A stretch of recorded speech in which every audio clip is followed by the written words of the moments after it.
வணக்கம். தேசம் சிறப்பு செய்திகளுக்காக நான் உங்கள் ரேவதி குணால. பண்டிகைகள் கொண்டாட்டங்களின் தத்துவமே பண்பாடுகளை பறைசாற்றுகின்றன.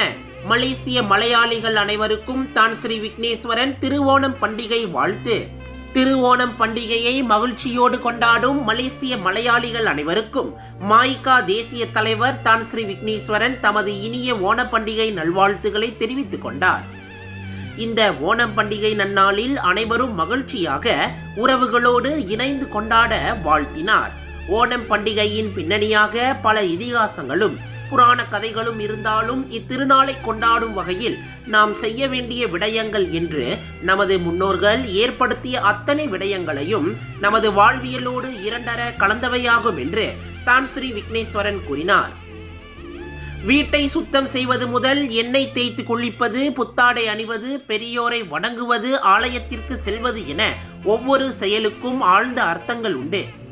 அவற்றை நாமும் தெரிந்து கொண்டு பிறருக்கும் புரியும்படி கொண்டாட வேண்டும்.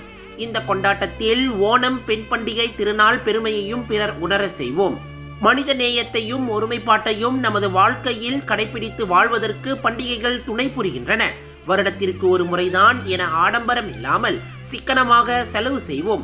பல இன மக்கள் வாழும் மலேசியாவில் அனைவரும் ஒன்றிணைந்து வேற்றுமையில் ஒற்றுமை என்ற தாரக மந்திரத்தோடு திருவோணம் பண்டிகையை கொண்டாடுவோம் என்று தான் ஸ்ரீ விக்னேஸ்வரன் கேட்டுக்கொண்டுள்ளார்.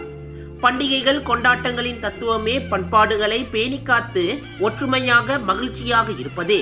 இறை வழிபாடு, பெரியோரை வணங்குதல் என ஒவ்வொரு செயலுக்கும் ஆழ்ந்த அர்த்தங்கள் உண்டு. அவற்றை நாமும் தெரிந்து கொண்டு பிறருக்கும் புரியும்படி கொண்டாட வேண்டும்.